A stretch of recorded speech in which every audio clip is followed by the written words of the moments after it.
Olá, alunos! Meu nome é Ayrton Richard e sejam todos bem-vindos a mais uma aula de língua portuguesa. E o nosso tema de hoje é resumo informativo e resumo crítico. Resumo de texto.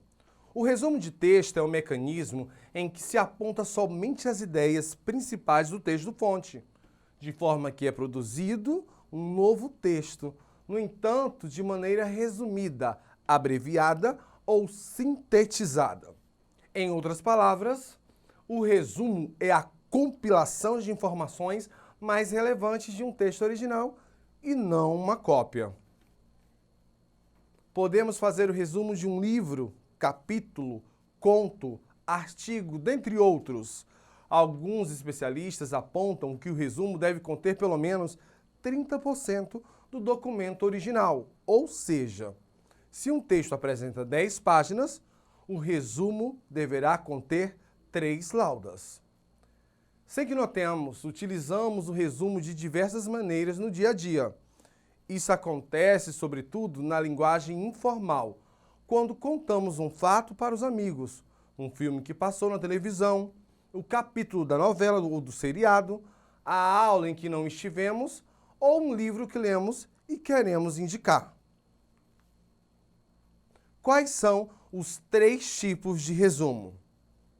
Antes de começar o resumo, confira a proposta dada pelo professor ou pela avaliação, uma vez que há 3 tipos de resumo. 1. Resumo indicativo.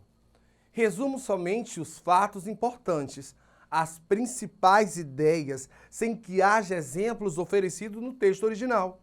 É o tipo de resumo mais pedido nas escolas. 2. Resumo informativo.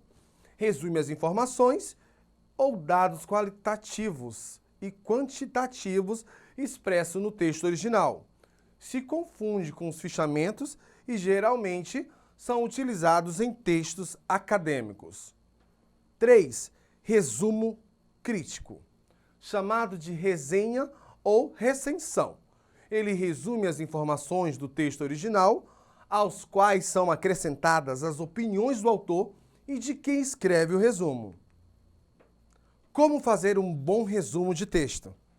Pode parecer tarefa fácil, mas muitas vezes sintetizar algo pode ser trabalhoso e requer algumas técnicas importantes, embora a técnica mais eficiente seja a prática. Então, galera, vamos praticar, viu? Note que o resumo de texto auxilia muito na aprendizagem para facilitar na memorização, compreensão e interpretação. E não pode ser um texto muito longo, tem que ser menos extenso que o original.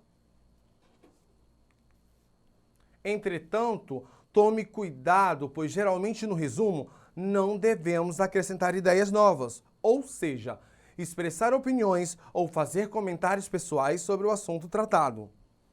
Esse tipo de apreciação é feita nas resenhas críticas, também chamado de resenho crítico. Além disso, convém não copiar trechos ou frases do texto original. Portanto, tenha autonomia para escrever com suas próprias palavras. De tal maneira, o resumo deve ter uma boa clareza de ideias, ou seja, uma pessoa que não tenha lido o texto original deverá compreender na totalidade o que foi lido. Assim, para auxiliá-lo nessa tarefa, segue abaixo, passo a passo, para a realização de um resumo. Primeiro, leia atentamente o texto original. A leitura atenta e calma é muito importante para começar essa tarefa e assim se familiarizar com o tema ou o assunto tratado no texto. Não adianta passar os olhos e querer resumir qualquer informação.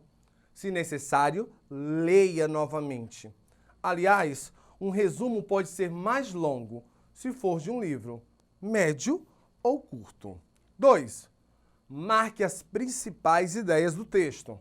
Depois de lido, você deverá marcar as ideias principais de cada parágrafo, mas cuidado para que não fique muito extenso. Por exemplo, se for fazer um resumo de um livro fica impossível resumir cada parágrafo. Por isso, pense em resumir os capítulos. 4. Tem o poder de síntese. Sintetizar o texto pode não ser fácil, mas depois de organizar as principais ideias, escreva de modo claro e coeso. Fique de olho no tema e na conclusão oferecida pelo autor do texto. 5. Cuidado com a coesão e coerência. Para que um texto seja considerado bom, a coesão e a coerência são dois recursos básicos e muito importantes na produção de textos. A coesão está intimamente relacionada com as regras gramaticais e o bom uso dos conectivos. Por isso, se não souber o significado de uma palavra, procure no dicionário sua concepção ou evite usá-la. A coerência implica a lógica e o contexto em que está inserido o texto. Lembre que o resumo não é um emaranhamento de frases soltas. Ele precisa fazer sentido para o leitor. 6. Faça uma leitura final. Depois de produzido, é muito importante fazer uma leitura final do resumo e comparar se as ideias sublinhadas estão todas contidas no texto. Não se pode fugir do assunto que está sendo apresentado no próprio texto. Por isso, tenha cuidado com as ideias secundárias, o que pode tornar seu texto extenso. Para facilitar essa etapa, leia o texto em voz alta ou para um amigo. Se ele compreender tudo, o seu resumo está pronto. 7º e último ponto, não se esqueça de citar a fonte. É muito importante indicarmos de onde surgiu o nosso resumo, ou seja, os dados dos textos que estamos resumindo. Autor, obra, páginas, capítulos, editora, ano de publicação, dentre outros. Geralmente, esse tipo de informação é mais utilizada nos textos acadêmicos, sendo chamada de bibliografia.